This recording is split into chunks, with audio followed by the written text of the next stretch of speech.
بسم اللہ الرحمن الرحیم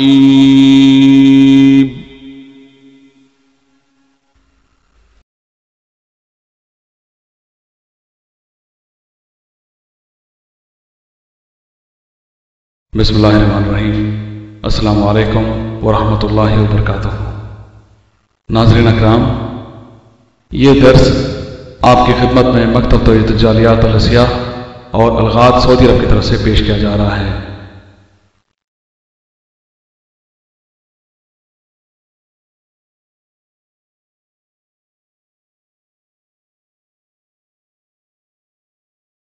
اس درس کا عنوان ہے دجال کا خروج۔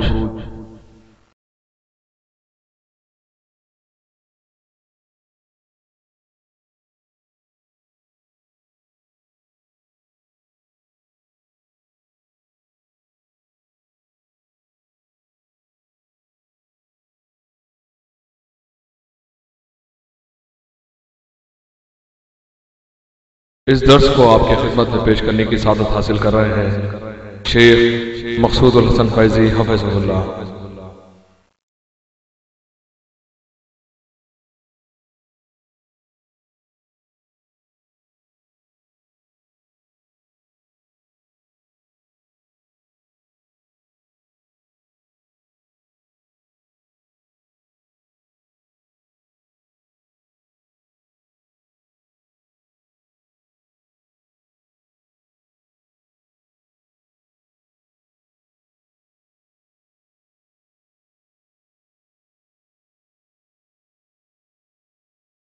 هل ينظرون إلا أن تأتيهم الملائكة أو يأتي ربك أو يأتي بعض آيات ربك يوم يأتي بعض آيات ربك لا ينفع نفسا إيمانها لم تكن آمنت من قبل أو كسبت في إيمانها خيرا قل انتظروا إنا منتظرون۔ یہ اس کے سوا اور کس بات کے منتظر ہیں کہ ان کے پاس فرشتے آئیں یا خود تمہارا پروردگار آئے یا تمہارے پروردگار کی کچھ نشانیاں آئیں، مگر جس روز تمہارے پروردگار کی نشانیاں آ جائیں گی تو جو شخص پہلے ایمان نہیں لایا ہوگا اس وقت اسے ایمان لانا کچھ فائدہ نہیں دے گا، یا اپنے ایمان کی حالت میں نیک عمل نہیں کیے ہوں گے تو گناہوں سے توبہ کرنا مفید نہ ہوگا۔ اے پیغمبر، ان سے کہہ دو کہ تم بھی انتظار کرو، ہم بھی انتظار کرتے ہیں۔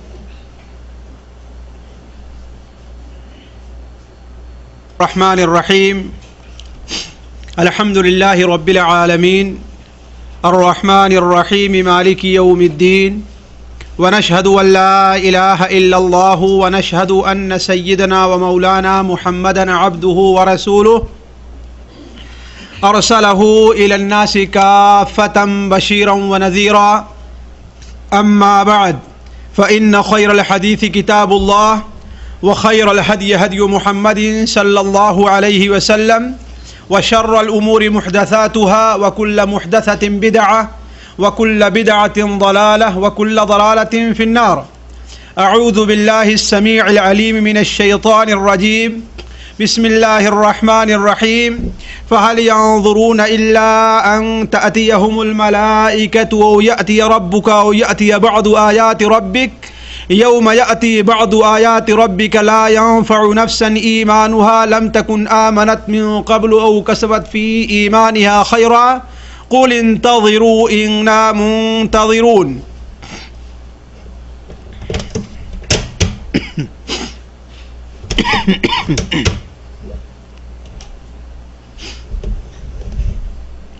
سبحانك لا علم لنا إلا ما علمتنا إنك أنت العليم الحكيم رب اشرح لي صدري ويسر لي أمري واحلل عقدة من لساني يفقه قولي واحلل عقدة من لساني يفقه قولي. عزیز ساتھیوں اور دینی بھائیوں، آج جمعہ کا مبارک دن ہے اور اس دن ایک سنت کا کام یہ ہے جسے عام طور پر لوگوں نے چھوڑ دیا ہے کہ نبی صلی اللہ علیہ وسلم پر کثرت سے درود و سلام بھیجا جائے. تو یہ میری سب سے پہلے آپ لوگوں کو نصیحت ہے کہ اس جمعے کو بھی اور عام طور پر جمعے کو بھی اس مسنون کام کو نہ چھوڑا کریں. اللہم صلی علی محمد وعلی آل محمد کما صلیت علی ابراہیم وعلی آل ابراہیم انک حمید مجید. اللہم بارک علی محمد وعلی آل محمد کما بارکت علی ابراہیم وعلی آل ابراہیم انک حمید مجید.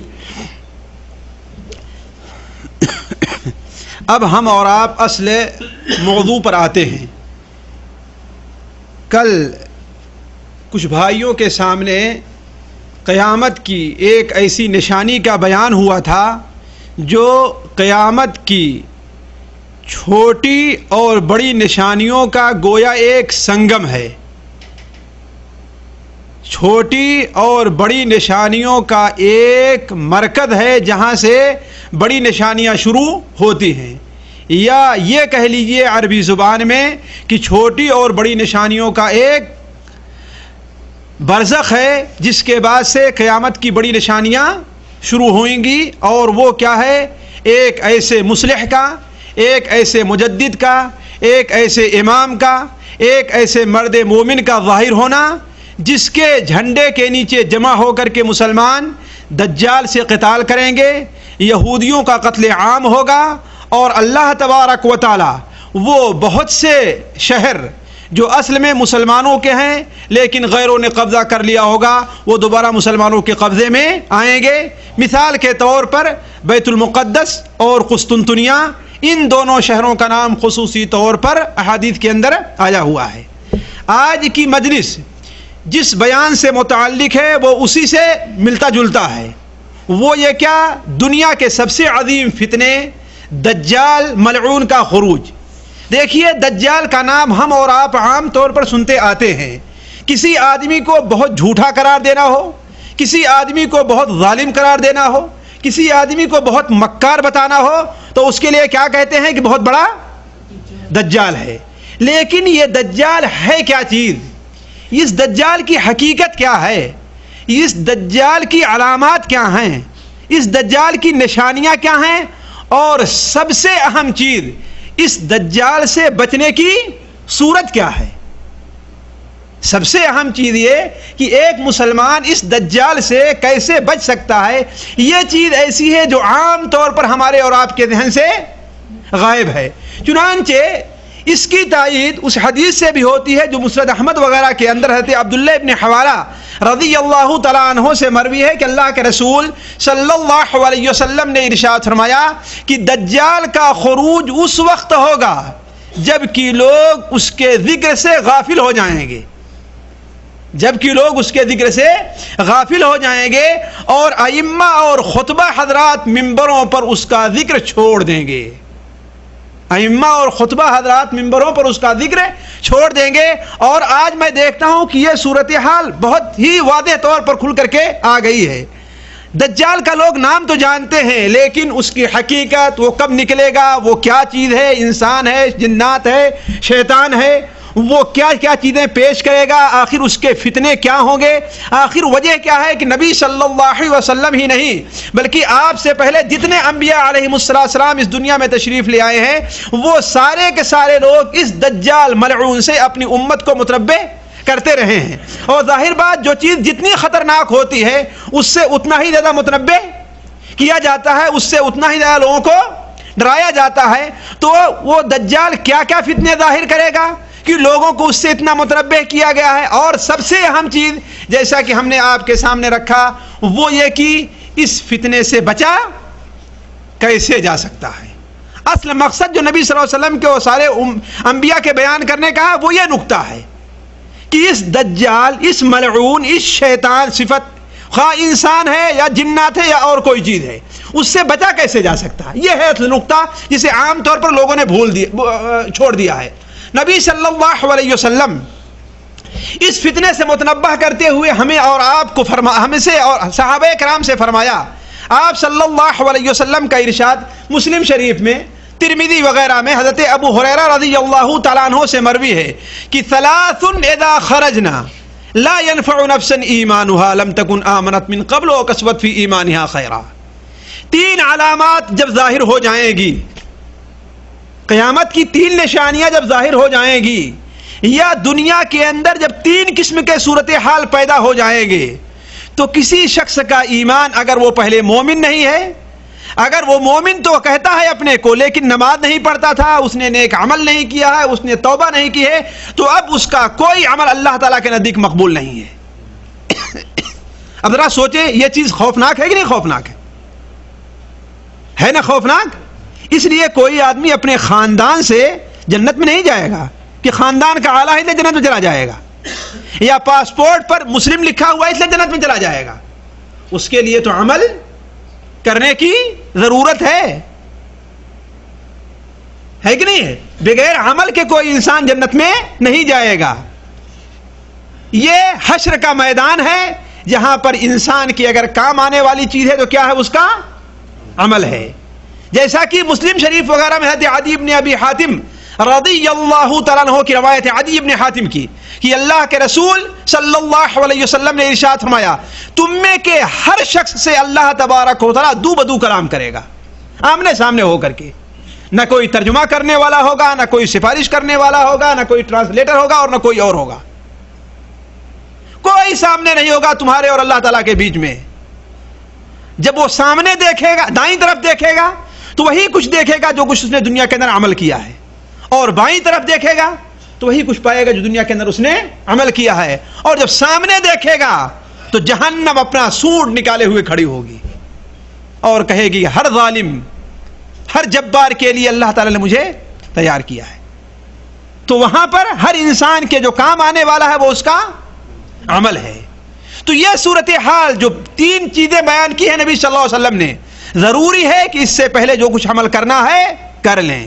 ہم میں سے بہت سے لوگ اس بارے میں غفلت کے اندر ہیں کہ ارے ابھی تو بہت وقت باقی ہے، ابھی تو قیامت بہت دن ہے، ابھی تو ہماری عمر کا بہت حصہ باقی ہے، ابھی تو نوجوان ہیں، گورے چہرے پر کالے بال اچھے نہیں لگتے، ارے بوڑھے ہو جائیں گے تھوڑے سے بال اپنے بڑھا لیں گے، تھوڑے سے، ہے کہ نہیں؟ تمنا کے امیدوں میں پڑے ہوئے ہیں۔ یہ دھوکے بازی ہے شیطان کی۔ تو اس غفلت میں نہیں رہنا چاہیے۔ موت کس کو کب آ جائے، دنیا کے حالات کس تیزی کے ساتھ بدل جائیں، دنیا کے اندر کس طریقے سے تغیر پیدا ہو جائے تیزی سے، یہ کچھ نہیں کہا جا سکتا۔ انسان چلتا ہے، پھرتا ہے، خوش ہے، تندرست ہے، ہر چیز ہے، جاگتا ہے، جاتا ہے ڈاکٹر کے پاس اور ڈاکٹر کہہ دیتا ہے کہ تم تو ایڈز کے بیماری کے اندر مبتلا ہو، تم تو کینسر کی بیماری میں مبتلا ہو، تمہیں تو ٹی بی لگ گئی ہے۔ ساری کی ساری انسان کی خوشیاں اور ساری کے ساری جسم کی مستی مٹی کے اندر مل جاتی ہے۔ کتنی دیر لگے اسے مٹی ملتے ہوئے؟ منٹوں اور سیکنڈوں کی دیر ہے بس۔ تو انسان کو غفلت میں نہیں رہنا چاہیے، ہر وقت انسان کو اپنی اس چیز سے بچاؤ کی کوشش کرنا چاہیے جو اس کے لیے نقصان دہ ثابت ہو سکے۔ تو اللہ کے رسول صلی اللہ علیہ وسلم کا ارشاد ہے، ثلاث اذا خرجنا لا ينفع نفسا ایمانها لم تكن آمنت من قبل وكسبت في ایمانها خیرا۔ تین صورتحال دنیا میں جب پیدا ہو جائے گی تو کسی انسان کا کوئی عمل اگر نیک عمل نہیں کیا ہے تو اس کے کام آنے والا نہیں ہے، اور اگر ایمان نہیں لا لیا ہے تو وہ کام آنے والا نہیں ہے۔ وہ تین صورتیں کیا ہیں؟ آپ صلی اللہ علیہ وسلم نے ارشاد فرمایا کہ دجال کا خروج، جس سے متعلق کچھ تفصیلی بات آپ کے سامنے رکھوں گا۔ کیا چیز ہے؟ دجال کا ظاہر ہونا۔ دوسری چیز کیا ہے؟ مشرق کے بجائے مغرب سے سورج کا طلوع ہونا۔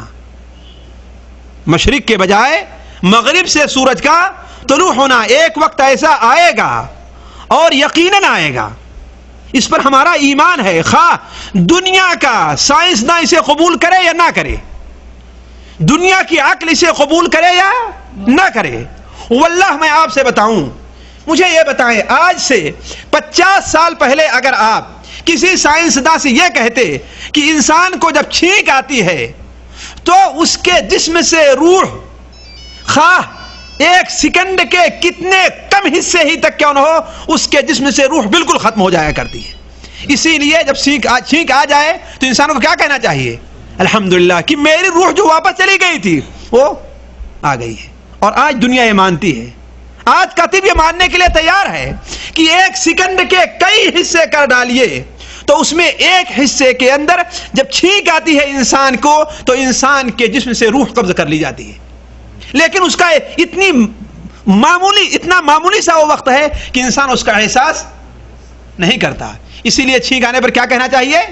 الحمدللہ کہنا چاہیے. اس لیے کہ ہماری روح واپس جانے کے بعد دوبارہ نکل جانے کے بعد دوبارہ واپس آ گئی.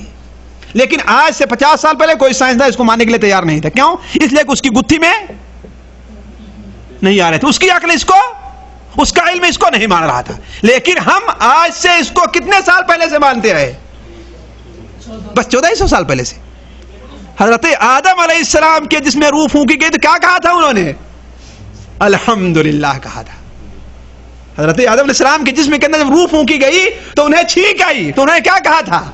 الحمدللہ کہا تھا. تو آج 1400 سال سے نہیں ہے ہماری یہ سنت. کب سے ہے؟ جس دن سے حضرت آدم علیہ السلام کی پیدائش ہوئی ہے.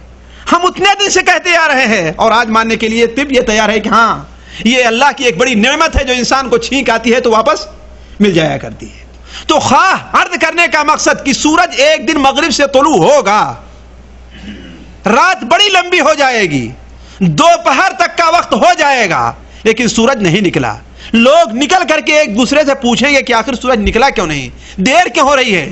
ہر آدمی اپنے پڑوسی سے پوچھے گا کہ ارے لیٹ کیوں، آج رات اتنی لمبی کیوں ہو گئی ہے، کیا معاملہ ہے. لیکن اسی انتظار میں ہوگے کہ سورج مغرب کے جانب سے طلوع ہو کر کے آدھی دور تک آئے گا اور پھر واپس چلا جائے گا. اس کے بعد پھر دوبارہ مشرق سے نکلے گا، مغرب میں جا کر کے ڈوبے گا اور قیامت تک یہی صورتحال رہے گی.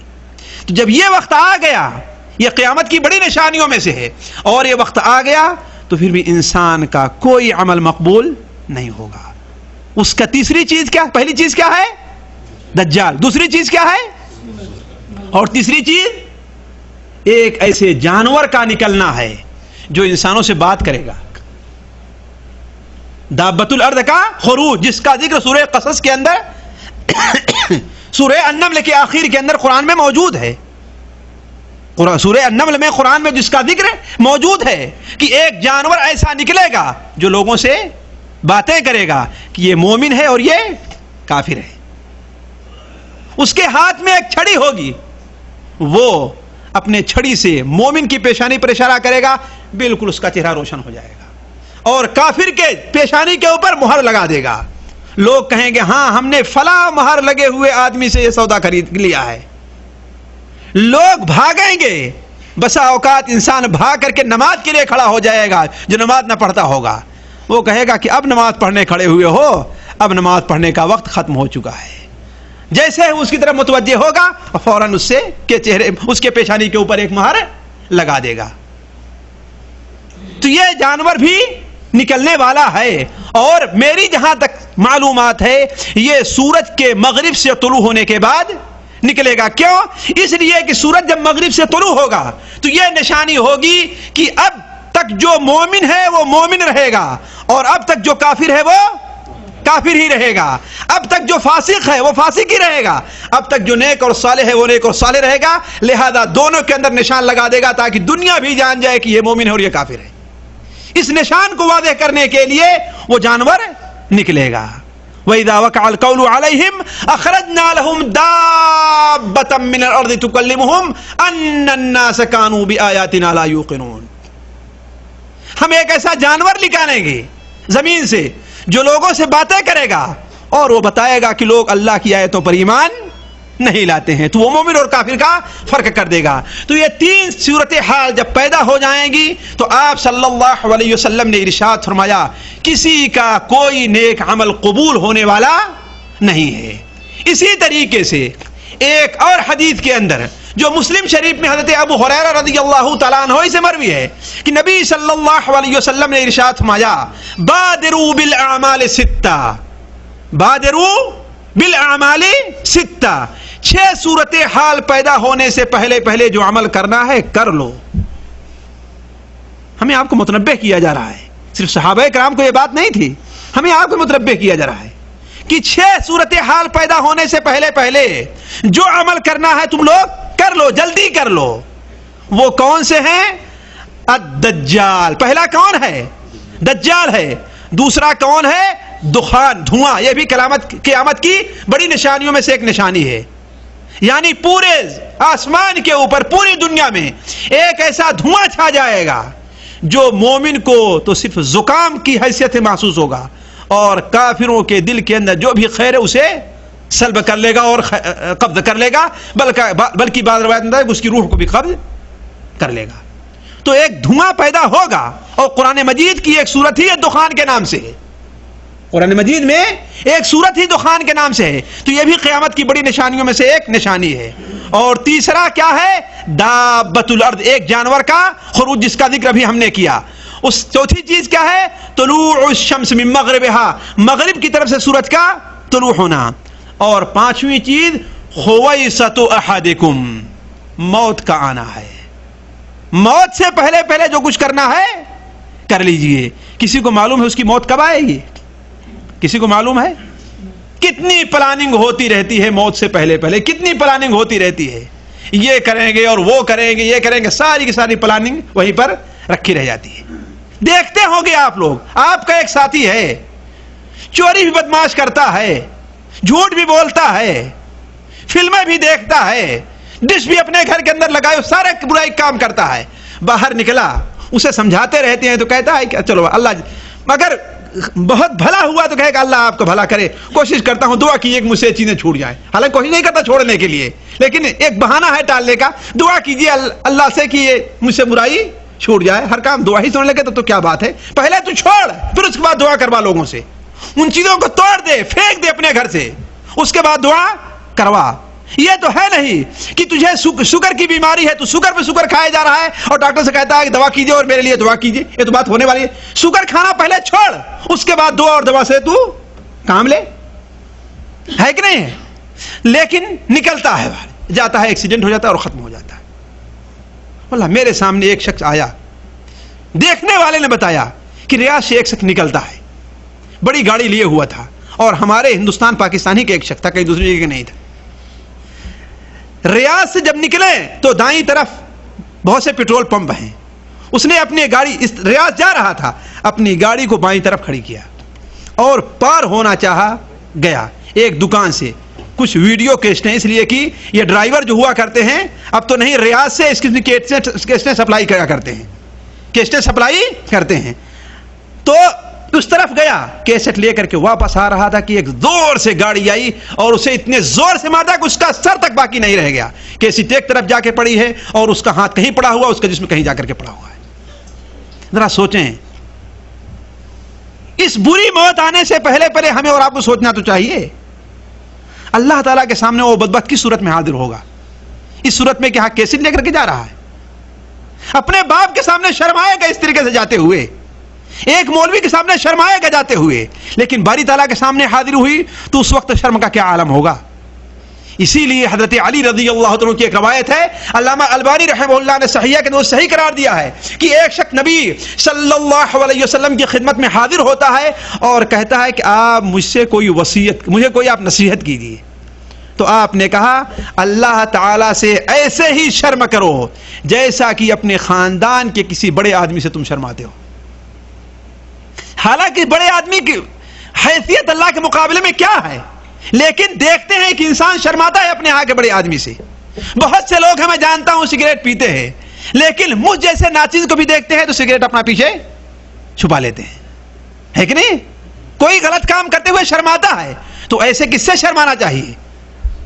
استحیوا من اللہ حق الحیاء، ترمذی شریف کے اندر روایت ہے، حضرت عبداللہ بن مسعود کی روایت ہے کہ اللہ کے رسول صلی اللہ علیہ وسلم نے فرمایا، اے لوگو اللہ تعالیٰ سے شرم کرو جیسا کہ شرم کرنے کا حق ہے۔ تو بات دوسری طرف نہ جائے، میں کہہ رہا تھا کہ وہ خویصۃ احدکم وہ چیز جو تم میں سے ہر شخص کے ساتھ خاص ہے، وامر العامہ اور چھٹی چیز، چھٹی صورتحال جس سے پیدا ہونے سے پہلے عمل کر لو، وہ چیز کیا ہے؟ وامر العامہ، اور عام معاملہ جو لوگوں کے ساتھ پیش آنے والا ہے۔ یہ قیامت بھی ہو سکتی ہے، قیامت جب آ جائے گی تو کسی کوئی عمل مقبول نہیں ہوگا، یا عام فتنہ پیدا ہونے سے پہلے۔ تو عرض کرنے کا مقصد کہ اللہ کے رسول صلی اللہ علیہ وسلم اپنی امت کو اور اپنے صحابہ کو دجال کے فتنے سے اس طریقے سے ڈرایا کرتے تھے۔ اگر میں صرف آپ کے سامنے وہی حدیثیں رکھتا جاؤں جن حدیثوں کے اندر نبی صلی اللہ علیہ وسلم نے امت کو دجال کے فتنے سے ڈرایا ہے تو وہ چیز پورا وقت ختم ہو جائے گا۔ لیکن ذرا سوچیں کہ صحابہ کرام کا اثر اس فتنے کا کتنا تھا ان کے اوپر۔ صحیح ابن حبان کے اندر، اور اس کو دیکھیں اور ہم اپنے حالات کو دیکھیں کہ ہم میں اور صحابہ کرام میں کتنا فرق ہے، جبکہ صحابہ کرام کی زندگی ہم سے عمل میں کتنی بہتر تھی کہ نہیں تھی؟ ایمان میں کتنی بہتر تھی، ایمان کے اندر ان کی کتنی پختگی تھی۔ اگر وہ ہم سے بہتر نہ ہوتے ایمان کے اندر، عمل کے اندر، اپنے عقیدے کے اندر، تو نبی صلی اللہ علیہ وسلم کی خدمت کے لیے اور ان کی صحبت کے لیے اللہ تعالیٰ انہیں نہیں بلکہ کسی دوسرے کو اختیار کرتا۔ اپنے سب سے اچھے نبی اور سب سے افضل نبی کی خدمت کے لیے اللہ تعالیٰ کا انہیں لوگوں کو اختیار کرنا، یہ اس بات کی دلیل ہے کہ وہ سب سے اچھے لوگ ہیں، دنیا کے سب سے اچھے لوگ وہی تھے۔ تو حضرت عائشہ رضی اللہ تعالی عنہا جو نبی صلی اللہ علیہ وسلم کی سب سے پیاری بیوی تھیں اور بہت سے علماء کے نزدیک تمام عورتوں میں سب سے افضل عورت بھی تھی، صحیح ابن حبان کے اندر ہے کہ ایک بار نبی صلی اللہ علیہ وسلم ان کی خدمت میں حاضر ہوئے گھر میں تو وہ رو رہی تھی۔ سوچنا یہ ہے کیا ہمارے جسم کے اندر بھی دجال کا نام سن کر کب کبھی پیدا ہوئی؟ کوئی لرزہ پیدا ہوا دجال کا نام سن کر کے؟ کوئی زلزلہ آیا ہمارے جسم کے اندر؟ یا ہم ایمان میں، عقیدے میں، توحید میں اور عمل میں حضرت عائشہ رضی اللہ تعالی عنہا سے بہتر ہیں؟ اس کا مطلب ہے کہ ہمارا ایمان خطرے میں ہے اور کمزور ہے۔ تو آپ صلی اللہ علیہ وسلم داخل ہوئے تو وہ رو رہی تھی۔ پوچھا اے عائشہ رو کیوں رہی ہو؟ اے عائشہ رو کیوں رہی ہو؟ کہا اے نبی صلی اللہ علیہ وسلم ہم نے دجال کے فتنے کو یاد کر لیا ہے، ہم نے دجال کے فتنے کو یاد کیا تو ہمیں رونا آ گیا کہ اس سے کیسے بچ پاؤں گی، میں اس سے کیسے بچاؤ ممکن ہے؟ تو آپ نے فرمایا اے عائشہ رو نہیں، اگر میں زندہ رہا اور دجال کا خروج ہو گیا تو میں ہر مسلمان کی طرف سے اس سے نپٹ لوں گا۔ اور ظاہر بات آپ سے کیسے نپٹے گا بدبخت؟ اگر دجال کا خروج ہوا اور میں زندہ رہا تو ہر مسلمان کی طرف سے میں اس سے نپٹ لوں گا، اور اگر میرا انتقال ہو گیا اور دجال کا خروج ہوا تو ہر مسلمان اس سے نپٹنے کی کوشش کرے، اس سے بچاؤ کی صورت اختیار کرے کہ کس طریقے سے دجال سے وہ انسان بچ سکتا ہے۔ حضرت نواس ابن سمعان رضی اللہ عنہ روایت مسلم شریف کے اندر ہے کہ ایک بار اللہ کے رسول صلی اللہ علیہ وسلم نے ہمیں دجال سے متعلق صبح کے وقت خطبہ دیا، اور اتنا ڈراؤنا خطبہ آپ نے دیا کہ ہمیں محسوس ہوا کہ دجال ہم کو آ کر کے لے لیتا ہے، اور ایسا ہم سمجھنے لگے کہ ہمارے باغات تک دجال آ چکا ہے۔ ہم لوگ وہاں سے گئے، جب شام کو آپ کی خدمت میں حاضر ہوئے تو آپ نے فرمایا، آپ نے ہمارے چہرے پر خوف کے آثار دیکھے، ہم لوگ گھبرائے ہوئے تھے۔ پوچھا تم لوگ گھبرائے کیوں؟ ہم نے کہا اے نبی صلی اللہ علیہ وسلم صبح کو جو آپ نے دجال کے متعلق اتنی باتیں بیان کی تھی ہم تو بڑے گھبرا گئے ہیں، ہم تو سمجھے کہ دجال نے آ کر کے ہمیں پکڑ لیا، باغات تک آ گیا ہے ہمارے۔ آپ نے فرمایا تم گھبراؤ نہیں، اگر میں زندہ رہا تو میں تم لوگوں کی طرف سے اس سے نپٹ لوں گا، اور اگر میرا انتقال ہو گیا تو تم میں کا ہر شخص اس سے بچنے کی کوشش کرے۔ اور سن لو، میں جانتا ہوں دجال کہاں سے نکلے گا، شام اور عراق کے کسی مقام سے نکلے گا، زمین کے اندر فتنہ اور فساد دائیں بائیں مچاتا ہوا بڑھے گا۔ یا عباد اللہ فثبتوا، یا عباد اللہ فثبتوا، یا عباد اللہ فثبتوا، اے اللہ کے بندو ثابت قدم رہنا، اے اللہ کے بندو ثابت قدم رہنا، اے اللہ کے بندو دجال کے مقابلے میں ثابت قدم رہنا۔ تو اللہ کے رسول صلی اللہ علیہ وسلم کے اتنا متنبہ کرنے کا یہ عالم تھا کہ صحابہ کرام دجال کے فتنے سے اس قدر خائف تھے، اس قدر خائف تھے کہ انہیں یہ خوف تھا کہیں ہماری زندگی کے اندر دجال نہ آ جائے. لیکن سوال یہ ہے کہ ہم نے دجال کے بارے میں کہاں تک معلوم کی اور ہم نے دجال سے متعلق کہاں تک بچنے کی کوشش کی. دیکھیے اسی عظیم فتنے سے متعلق میں چند بات آپ کے سامنے رکھوں گا. پہلی چیز تو ہے کہ دجال ہے کیا چیز. اس لیے کہ جب تک دجال کی صحیح علامت نہ جانی جائے گی لوگ نہ تو اس کے ظہور کا صحیح وقت متعین کر پائیں گے اور نہ ہی اس سے بچنے کی کوشش کریں گے. دجال کیا چیز ہے اس بارے میں یقینی طور حدیث کے اندر کوئی بات نہیں بیان کی گئی ہے. آیا وہ جنات ہے, آیا وہ انسان ہے, آیا وہ کوئی شیطان ہے, اللہ بہتر جانتا ہے. البتہ اس سلسلے میں جو حدیث مسلم شریف کے اندر ہے وہ مختصر آپ کے سامنے میں بیان کرتا ہوں. ایک صحابیہ ہیں حضرت فاطمہ بنت قیس, ایک صحابیہ حضرت فاطمہ بنت قیس, وہ بیان کرتی ہیں کہ ایک دن نبی صلی اللہ علیہ وسلم نے اعلان کیا کہ مسجد کے اندر سارے لوگ حاضر ہو جائیں. جب لوگ مسجد میں گئے آپ نے نماز پڑھائی اور نماز پڑھانے کے بعد آپ خطبہ دینے کھڑے ہوئے. وہ بیان کرتی ہیں کہ میں اس صف میں تھی جو مردوں کے فوراً پیچھے صف رہا کرتی ہے, یعنی عورتوں کی میں اگلی صف میں تھی, میں عورتوں کے اگلی صف میں تھی. اور اللہ کے رسول صلی اللہ علیہ وسلم نے خطبہ دینے کھڑے ہوئے. آپ جب منبر پر کھڑے ہوئے تو آپ مسکرائے, منبر پر کھڑے ہوئے تو آپ مسکرائے اور آپ نے فرمایا میں تم لوگوں کو کوئی خوشخبری دینے کے لیے, ڈرانے کے لیے ہم نے تم لوگوں کو اکٹھا نہیں کیا ہے, بلکہ تمیم داری ایک نصرانی آدمی تھے. تمیم داری ایک نصرانی آدمی تھے, انہوں نے اسلام قبول کیا اور اسلام قبول کیے تو آ کر کے ہماری ہاتھ پر بیعت کیا اور بیعت کرنے کے بعد مجھ سے ایک واقعہ بیان کیا, جو واقعہ اس بات سے بڑی مناسبت رکھتا ہے جو میں تم سے بتلاتا رہا ہوں, جو تم سے میں بتلاتا رہا ہوں اس سے بڑی مناسبت رکھتا ہے. وہ واقعہ یہ ہے کہ یہ بتاتے ہیں کہ بنو لخم اور جذام کے 30 آدمیوں کے ساتھ میں سمندر کے سفر پر گیا. بنو لخم اور جذام کے 30 آدمیوں کے ساتھ میں سمندر کے سفر پر گیا, اور جب سمندر کے سفر پر ہم 30 آدمی بیٹھے تو سمندر کے اندر طوفان آ گیا. یہاں تک کہ 1 مہینے تک ہمارا جہاز لشکروں کے سے کھیلتا رہا اور تھپیڑے کھاتا رہا, کبھی ادھر جا رہا ہے کبھی ادھر جاتا ہے. ہمیں یہ نہیں محسوس ہوا کہ ہم کہاں تک پہنچ گئے.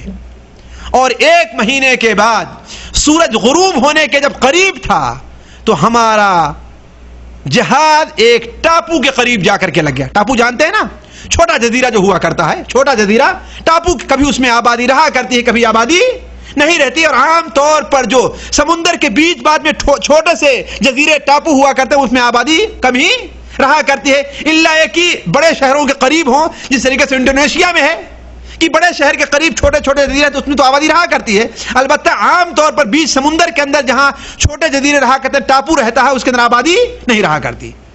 تو کہا ہم ایک بڑی جہاز جو ہمارا تھا, بڑے جہاز کے اندر ایک چھوٹا جہاز ہوتا ہے جس سے لوگ اتر کر کے کنارے جاتے ہیں, اس سے اتر کر کے ہم اس جزیرے میں گئے. تو تھوڑی دور گئے تھے تو کیا دیکھتے ہیں کہ ایک جانور ہے, اور عجیب قسم کا جانور ہے. وہ اس جانور کے جسم پر اتنے بال ہیں کہ اس کا آگا پیچھا کچھ سمجھ میں نہیں آ رہا ہے, اس کا آگا پیچھا کچھ سمجھ میں نہیں آ رہا ہے. ہم لوگوں نے اس سے کہا ارے بدبخت تو کون ہے, تو جنات ہے کہ انسان ہے؟ وہ کہتا ہے جانور کی میں جساس ہوں یا جساسہ یعنی جاسوس ہوں. تو ہم نے کہا تو کون ہے؟ کہا اس دیر کے اندر اس خانقاہ میں چلے جاؤ, اس میں ایک شخص بندھا ہوا ہے جو تمہارے حالات جاننے کا بڑا ہی متمنی ہے, بڑا ہی خواہش مند ہے, تمہارے بارے معلومات حاصل کرنا چاہتا ہے. تو کہا جب ہم 300 آدمی اس کے اندر داخل ہوئے تو ایک شخص کو دیکھتے ہیں اتنا لمبا چوڑا ہے کہ اتنا بڑا آدمی ہم نے دیکھا نہیں تھا, اور اتنے تیزی کے ساتھ زنجیروں میں بندھا ہوا ہے, اس کے دونوں ہاتھ یہاں گردن سے بندھے ہوئے ہیں اور اس کے پاؤں کے اندر موٹی موٹی زنجیریں ہیں کہ اتنا سخت بندھا ہوا آدمی ہم نے کبھی دیکھا نہیں تھا. ہم نے کہا کہ تو کون ہے ارے بدبخت؟ تو وہ کہتا ہے کہ پہلے تم لوگ بتاؤ کہ تم کون ہو, اس کے بعد میں اپنے بارے میں تم سے کچھ بتلاتا ہوں, میرے حالات تم کو معلوم ہو جائیں گے. ان لوگوں نے کہا کہ ہم عرب ہیں, ہم عرب ہیں. تو کہا یہ بتاؤ مقام بیسان کے اندر جو کھجوریں تھیں, جو خرما کے درخت تھے, اس میں پھل آ رہا ہے کہ نہیں آ رہا ہے؟ اور یہ بیسان فلسطین اور سوریا کے بیچ میں کوئی جگہ ہے. کہا ہاں اس میں تو آ رہا ہے. کہا ایک وقت ایسا آئے گا کہ وہاں کے درخت پھل نہ لائیں گے. کہا یہ بتاؤ بحیرہ طبریہ کا کیا حال ہے؟ بحیرہ طبریہ یہ کہاں پر ہے؟ یہ اردن کے اندر ہے اور لبنان اور اردن کے بیچ میں تقریباً ہے. کہا کہ اس کی کس خبر کے بارے میں پوچھ رہے ہو؟ کیا کہا اس میں پانی ہے کہ نہیں ہے؟ کہا ہاں اس میں ابھی بہت پانی ہے. کہا ایک وقت ایسا آئے گا کہ اس میں کا پانی ختم ہو جائے گا. اور قیامت کی نشانیوں میں سے ایک نشانی ہے کہ اب یاجوج ماجوج کا خروج ہوگا اور ان کا پہلا لشکر بحیرہ طبریہ پہنچے گا تو سارا پانی پی جائے گا. اور ان کا آخری لشکر جب وہاں پر آئے گا تو کہے گا ارے اس میں تو کہیں پانی لگتا، ایسا لگتا ہے کبھی اس میں پانی تھا، یہاں پانی کیسے ختم ہوا ہے؟ تو دجال کیا کہے گا کہ ایک وقت ایسا آئے گا کہ اس کا پانی ختم ہو جائے گا. کہا اچھا یہ بتاؤ مقام زغر میں جو چشمہ ہے اس کے بارے میں کیا کہتے ہو تم لوگ؟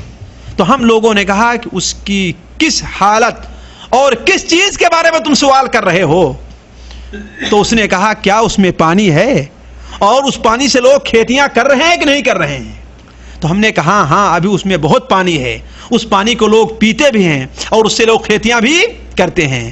کہا ان قریب ہے کہ اس کا پانی سوکھ جائے. اور کہا عرب کے اندر جو نبی ظاہر ہونے والا تھا اس کا کیا معاملہ ہے؟ وہ نکلا کہ نہیں نکلا؟ نبی کا ظہور ہوا، اس کی بعثت ہوئی کہ نہیں ہوئی؟ کہا ہاں اس کی بعثت تو ہو چکی ہے. کہا اس کے ساتھ عرب نے کیا معاملہ کیا؟ کہا وہ مکہ سے نکلا اور مدینہ میں آیا، عرب سے لڑائیاں کی، کچھ دن تک تو عرب لڑتے رہے، لیکن اب عرب نے اس کے سامنے اپنی ڈھال تلوار رکھ دی ہے، یعنی عرب پر ان کا قبضہ ہو گیا ہے اور آگے تک بڑھنا چاہتا ہے. تو دجال کہتا ہے کہ عرب کے لیے بہتر ہے کہ اس کی اطاعت کر لیں، عرب کے لیے یہی بہتر ہے کہ اس کی اطاعت کر لیں. اور سنو میں مسیح دجال ہوں، میں مسیح دجال ہوں. ایک وقت آئے گا کہ میری بیڑیاں ٹوٹ جائیں گی اور میں ساری دنیا کا سفر کروں گا، میں ساری دنیا کا سفر کروں گا. صرف مکہ مکرمہ اور مدینہ منورہ کے اندر میرا داخلہ منع ہوگا، ان دو شہروں کے اندر میں داخل نہ ہو پاؤں گا. آپ صلی اللہ علیہ وسلم نے یہ بات ان کی کن کی تمیم داری کی بیان کر کے آپ نے منبر پر اپنی چھڑی سے ٹھوک ماری اور کہا یہ طیبہ ہے، یہ طیبہ ہے، یہ طیبہ ہے، یہاں پر دجال، یہاں تک دجال نہیں پہنچ سکتا. اور کہا کیا ہم نے تم سے دجال کے بارے میں ایسی ہی کچھ باتیں نہیں بتائی تھی کہ دجال مدینہ منورہ میں داخل نہیں ہو پائے گا؟ صحابہ کرام نے کہا کہ ہاں آپ نے ضرور بتایا تھا. تو ہو سکتا ہے، اللہ بہتر جانے، کہ دجال کسی جزیرے کے اندر بندھا ہوا پڑا ہو، جب اللہ تبارک و تعالیٰ کی طرف سے حکم ہو تو وہ نکل جائے. وہ کوئی شیطان ہے یا کوئی انسان ہے جسے اللہ اتنی لمبی عمر دے گا، اللہ بہتر جانتا ہے. یا ہو سکتا ہے کہ تمیم داری اس وقت مسلمان نہیں ہوئے تھے اور نبی صلی اللہ علیہ وسلم ان کی تائید نہیں کی کہ ہاں کو بندھا ہوا ہے، آپ نے ابھی نہیں فرمایا. ہو سکتا ہے ان کے سامنے کوئی ایسی شکل آئی ہو، اللہ بہتر جانتا ہے. لیکن کہنے کا مقصد یہ ہے کہ دجال کا وجود یا دجال کا خروج ایک اٹل حقیقت ہے جس کے اوپر ایمان لانا ہر مسلمان کے لیے ضروری ہے، خواہ وہ پیدا ہو چکا ہو یا بعد میں پیدا ہو، وہ جنات ہو یا انسان ہو. لیکن یہ ہے کہ وہ دنیا میں پیدا ہوگا اور ساری دنیا کی طرف وہ فساد مچائے گا. دیکھیے دجال نکلے گا کب؟ دجال نکلے گا کب؟ دو حیثیت سے. دیکھیے دجال سے پہلے دنیا کے جو حالات ہوں گے، 3 سال تک بالکل بارش روک دی جائے گی. ایک اور آپ لوگوں کو حدیث کی بات بتا دوں. ہم لوگ کہتے ہیں کہ اس سال بارش کم ہوئی ہے، کہتے ہیں نا، یا اس سال بارش زیادہ ہوئی ہے. لیکن یہ چیز ہمارے آپ کی معلومات اور علاقے کی حد تک ہے. جس دن سے اللہ نے بارش کو مقرر کیا ہے آج تک بارش جتنی ہر سال ہوتی ہے اتنی برابر ہوتی رہے گی. کسی سال کم یا زیادہ بارش نہیں ہوتی ہے، بارش کسی سال کم یا زیادہ نہیں ہوتی ہے. اور یہ حدیث کی بات ہے، یہ حدیث کی بات ہے. حضرت عبداللہ بن مسعود، حضرت عبداللہ ابن عباس کی ہے کہ نبی صلی اللہ علیہ وسلم نے فرمایا کہ ما من عام امطر من عام، کوئی سال کسی سال سے زیادہ بارش والا نہیں ہے، مگر فرق یہ ہے کہ اللہ تعالیٰ اس بارش کو جزیروں اور دریاؤں اور سمندروں اور جنگلوں میں بھیج دیتا ہے، انسانوں کی طرف ان کے گناہ کی وجہ سے کم بارش کو نزول فرماتا ہے. اور اس سے آپ نے استدلال کیا سورہ الفرقان کی اس آیت سے جس کے اندر اللہ تعالیٰ وَلَقَدْ صَرَّفْنَاهُ بَيْنَهُمْ، اللہ تعالیٰ ارشاد فرماتا ہے وَلَقَدْ صَرَّفْنَاهُ بَيْنَهُمْ، اس بارش کو ہم نے لوگوں کے اندر پھیلا دیا ہے. لیکن جب دجال کا آنے کا زمانہ ہوگا تو 3 سال پہلے بارش کم ہو جائے گی. پہلے سال اللہ تعالیٰ جو ہے 1/3 بارش کو روک لے گا اور 1/3 زمین سے سبزہ نہیں اگے گا، اور دوسرے سال دوسری تہائی کو روکے گا اور زمین کا دوسری تہائی کا سبزہ نہیں اگے گا، اور تیسرے سال مکمل طور پر بارش نہیں ہوگی اور زمین سے کچھ بھی نہیں. سنن ابن ماجہ میں حضرت ابو امامہ کی روایت ہے کہ عام طور پر جانور مر جائیں گے، لوگ بھوکمری کے شکار ہوں گے. تو لوگوں نے کہا کہ مسلمانوں کا کیا ہوگا؟ کہا اللہ تعالیٰ ان کے ایمان کی بنیاد پر انہیں زندہ رکھے گا. لا الہ الا اللہ سبحان اللہ والحمدللہ ان کی غذا ہوگی، اور اس طریقے سے اللہ ان کو باقی رکھے گا. یہ صورتحال دجال سے پہلے دنیا کی ہوگی، اور دجال سے پہلے دنیا کے اندر علم کی بھی کمی ہوگی اور مال کی بھی کمی ہوگی. اسی لیے لوگ اس کے دھوکے میں زیادہ آ جائیں گے. اور بتا دوں میں یہ تاکہ بھول نہ جاؤں، آخر میں دجال کے فتنے سے بچنا بڑا مشکل کام ہے، بڑا مشکل کام ہے. حافظ ابن حجر رحمہ اللہ نے فتح الباری کے اندر نقل کیا ہے، واللہ جسم دہل جاتا ہے کہ پوری دنیا کے اندر دجال کے فتنے سے کتنے لوگ محفوظ رہیں گے؟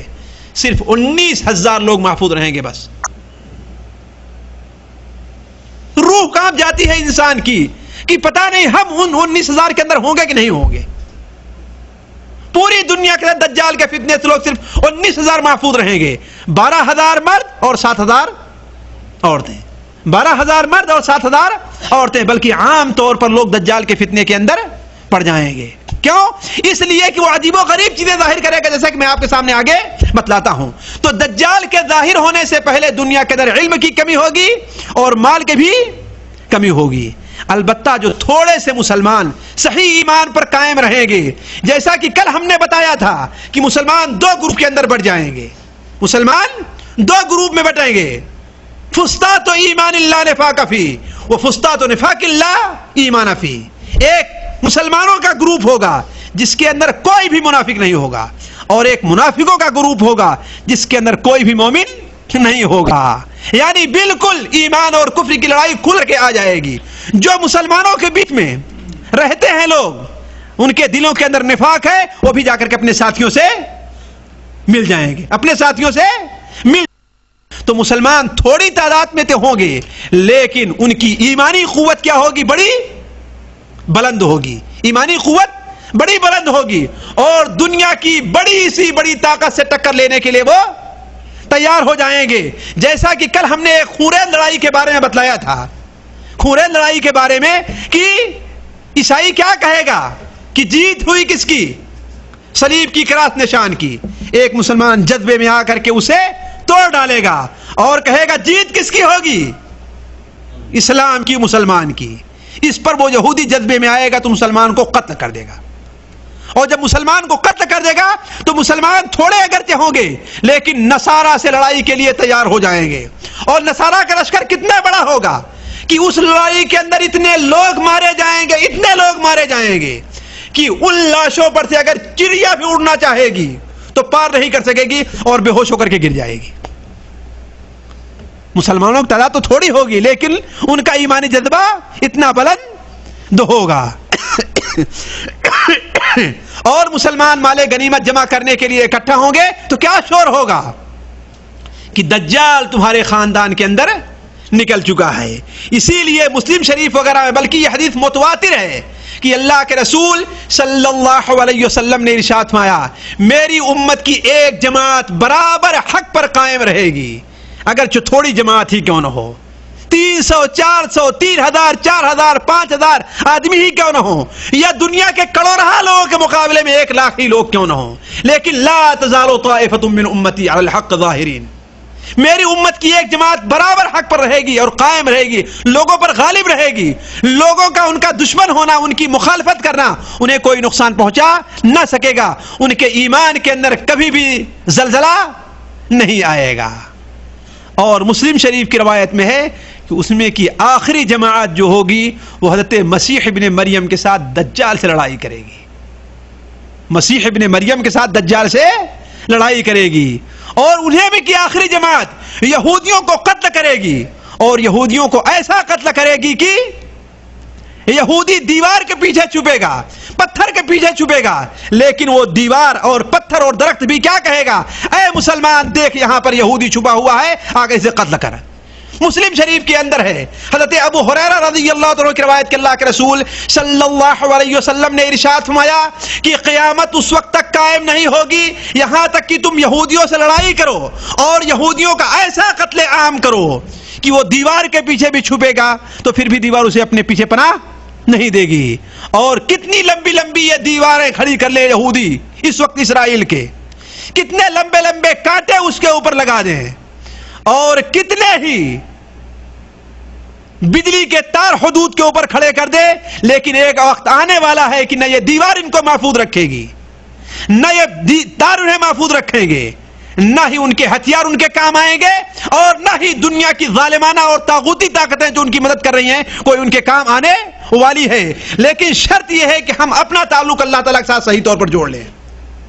ضرورت یہ ہے دوستو کہ اس کے لیے ہم اور آپ جسمانی طور پر بھی تیار ہوں، ذہنی طور پر بھی تیار ہوں، اور اپنے تعلق کو اللہ کے ساتھ جوڑیں، اور یہ کوشش کریں کہ ان ظالم یہودیوں کو، ان ظالم کافروں کو، ان کے ظلم کا، ان کے ستم کا، اور مسلمانوں کے اوپر جو کچھ یہ ظلم ڈھا رہے ہیں ان کو ان کا مزہ چکھایا جائے۔ اللہ تبارک تعالیٰ سے دعا ہے کہ اللہ تعالیٰ جہاد کا جھنڈا بلند کرے تاکہ مسلمان کسی ایسے جہاد کے نیچے جمع ہو کر کے ان ظالموں کو ان کے ظلم کا مزہ چکھائیں۔ تو بات دوسری طرف جا رہی، میں عرض کر رہا تھا کہ دجال سے پہلے یہ صورتحال ہوگی کہ مسلمان اگرچہ تھوڑے ہوں گے لیکن ان کی ایمانی طاقت بڑی مضبوط ہوگی۔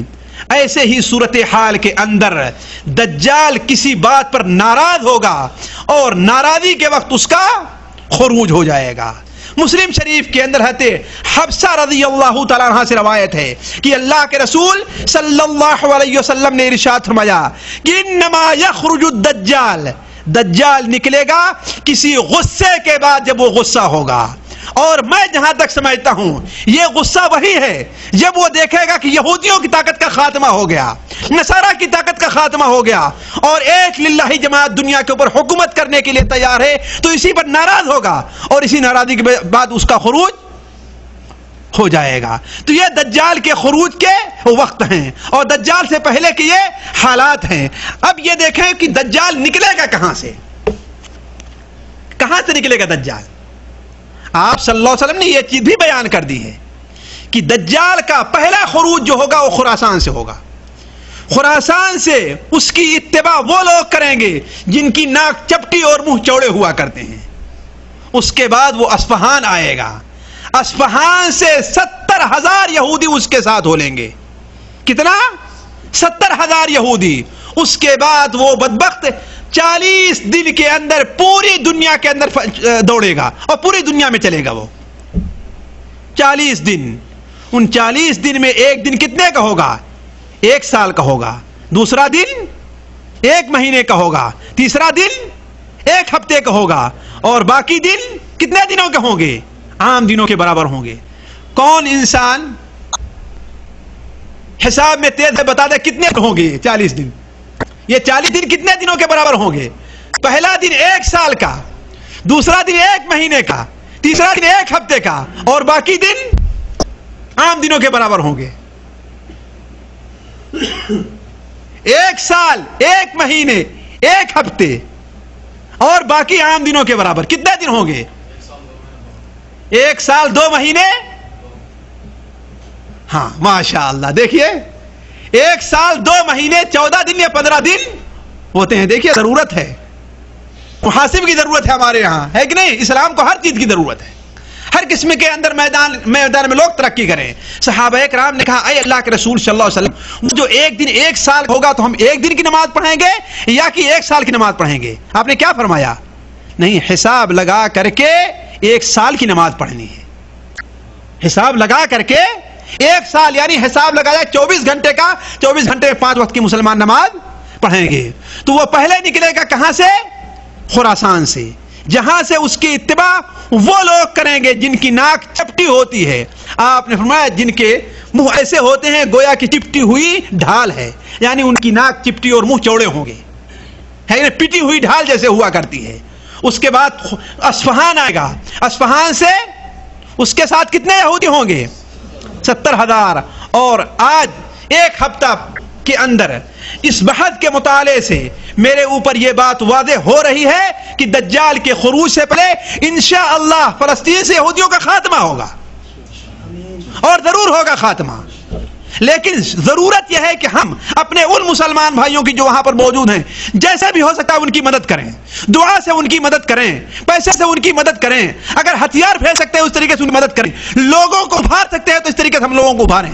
جو آدمی لکھ سکتا ہے لکھ کر کے ان کی مدد کرے، جو بول سکتا ہے بول کے ان کی مدد کرے، جس کے پاس 50 پیسے سے ان کی مدد کرے، اور یہ ہمارا حق ہے، مسلمانوں کا حق ہے ہمارے اوپر۔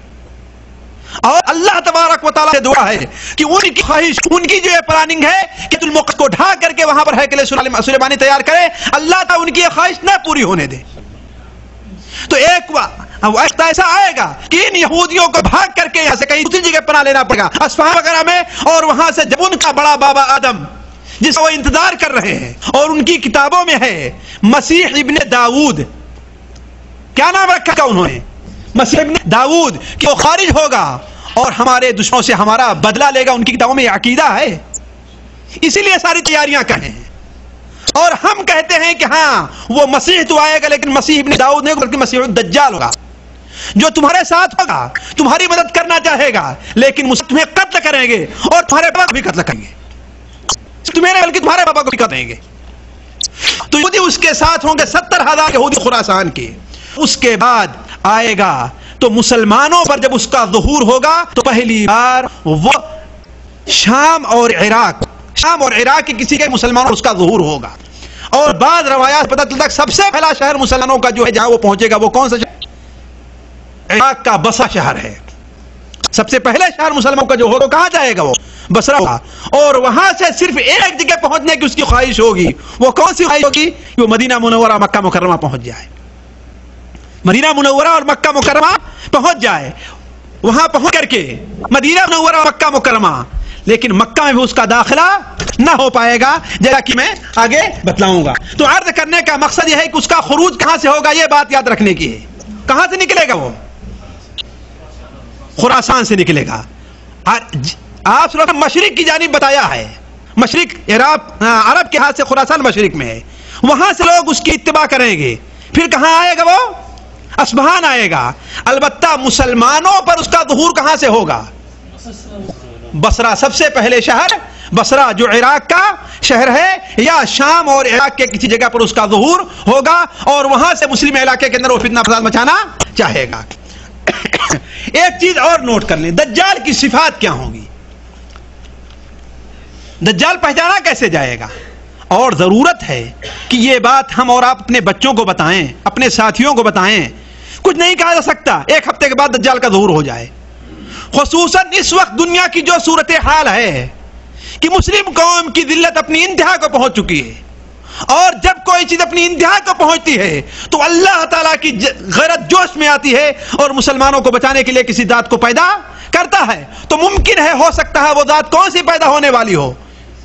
مہدی موعود کی ذات ہو، جس کے زمانے میں حضرت عیسیٰ ابن مریم نازل ہوں، اور عیسیٰ ابن مریم علیہ السلام لوگوں کے ساتھ مل کر کے دجال کا خاتمہ کریں۔ تو کچھ نہیں کہا جا سکتا ہے، اس لیے ضرورت ہے کہ یہ چیزیں، یہ باتیں عام کی جائیں اپنے ساتھیوں میں، اپنے بچوں میں، اپنے دوستوں میں، اور اپنے خاندان کے اندر یہ چیزیں عام کی جائیں۔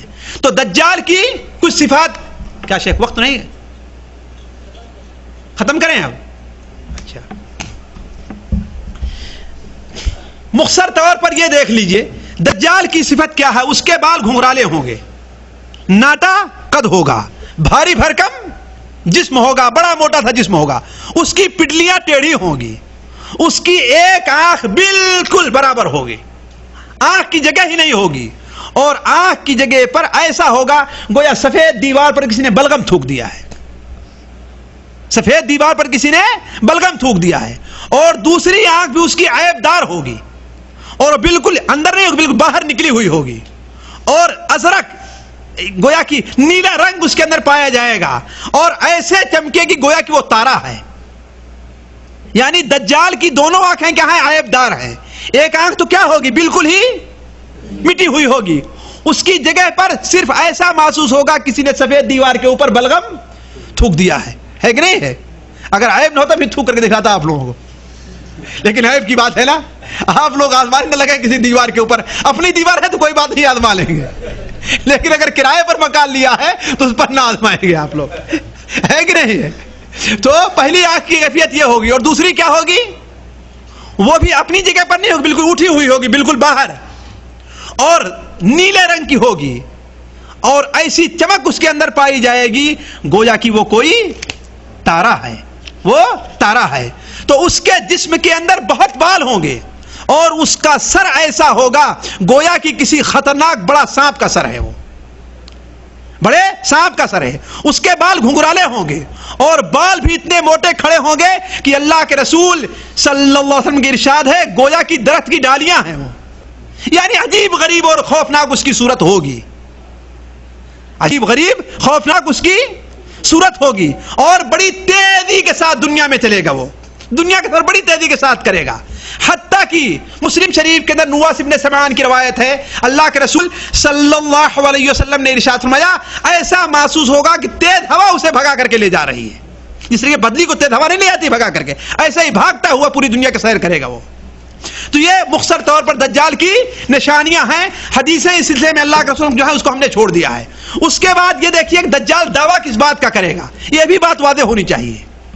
شروع میں وہ جب نکلے گا تو نیکی کا دعویٰ کرے گا کہ ظالموں سے ظلم کا بدلہ لینا ہے تاکہ غریب مسکین لوگ اس کے ساتھ ہو جائیں. اور کوئی بھی جھوٹا آدمی پیدا ہوتا ہے تو یہی کہتا ہے کہ میں جو ہے تمہاری مدد کرنے کے لیے آیا ہوں. اس کے بعد کچھ دنوں کے بعد وہ نبوت کا دعویٰ کر دے گا. اور ہمارے ہندوستان میں بھی جب جھوٹا نبی پیدا ہوا تھا، کیا نام ہے اس کا؟ غلام احمد قادیانی. تو پہلے کیا کیا تھا؟ عیسائیوں کے خلاف کتابیں لکھنے کا اس نے دعویٰ کیا اور کہا 60 جلدوں کے اندر میں کتابیں لکھوں گا، اور خوب پیسہ گھسیٹا مسلمانوں سے. اور 1 جلد لکھ کر کے 2 جلد 3 جلد 6 تک پہنچا. اس کے بعد کہتا ہے بھائی 6 میں اور 60 میں کتنا؟ ایک نقطے کا فرق ہے بس. 6 اور 60 میں کتنا فرق ہے؟ ایک نقطے کا فرق ہے. اگرچہ ہم نے کوئی نہیں کیا لیکن ایک نقطہ رہا تو 60 کتابیں ہو جائیں گی. تو خوب پیسہ گھسیٹا لوگوں سے بدبخت نے، اور دعویٰ کیا کس بات کا؟ بعد میں نبوت کا دعویٰ کر دیا. تو دجال بھی پہلے تو لوگوں کے حقوق دلانے کا، انصاف سے لڑنے کا دعویٰ کرے گا، اس کے بعد نبوت کا دعویٰ کر دے گا، اور جب آخر میں پہنچے گا تو کس کا دعویٰ کر دے گا؟ وہ کہ میں ہی خدا ہوں.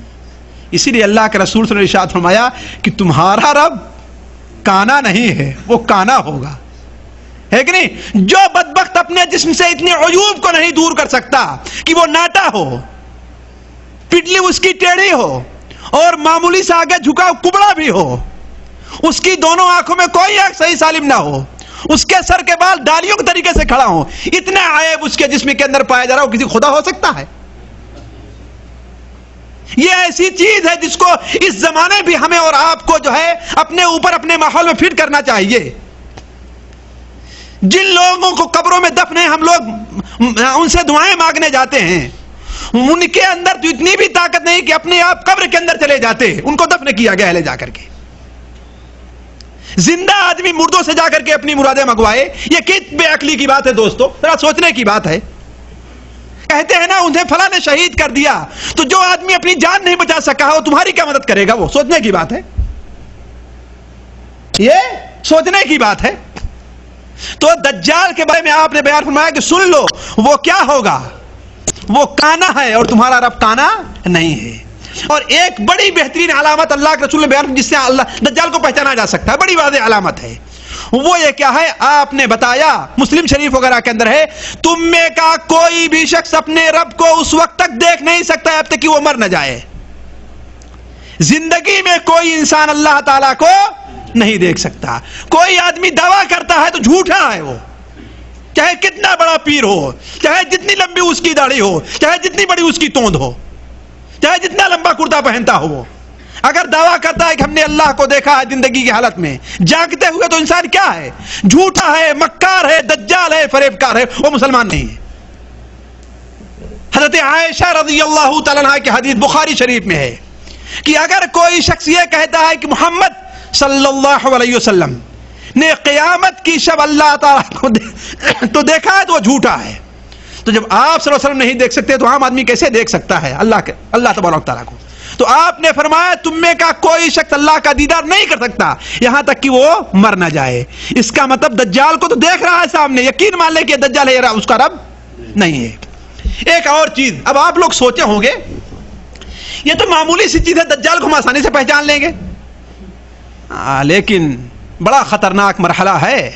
اچھے اچھے لوگوں کے قدم ڈگمگا جائیں گے وہاں پر, ایسی ایسی چیزیں وہ ظاہر کرے گا. وہ بات وقت ختم ہو گیا, مولوی صاحب نے جھنڈا دے دیا ہے, ہری جھنڈی کی ختمہ ہو, اس لیے جو ہے وہ تفصیل نہیں رکھتا, صرف معمولی سی اجازت چاہوں گا 10 منٹ کے لیے ان سے بس, تاکہ وہ بڑی اہم چیزیں آپ کے سامنے وہ رکھ دی جائے. دیکھیے دجال کہ ایک فتنہ یہ ہوگا کہ بڑی تیزی کے ساتھ ساری دنیا کے اندر سفر کرے گا. لوگ جب اس کی تیزی دیکھیں گے, تیز رفتاری دیکھیں گے تو حیرت میں آ جائیں, کہیں کہ تو کوئی انسان ایسا نہیں کر سکتا, اس کا مطلب انسان سے پرے ہٹ کر کے کوئی طاقت ہے. اسی طریقے سے اس کا فتنہ یہ ہوگا کہ ایک آدمی کو مارے گا اور دوبارہ زندہ کر دے گا, ایک آدمی کو ایک تلوار سے 2 ٹکڑے کرے گا اور دونوں حصے کو اتنی دور پھینک دے گا جتنی دور تیر جایا کرتا ہے. کتنی دور تیر جاتا ہے؟ بہت دور جاتا ہے.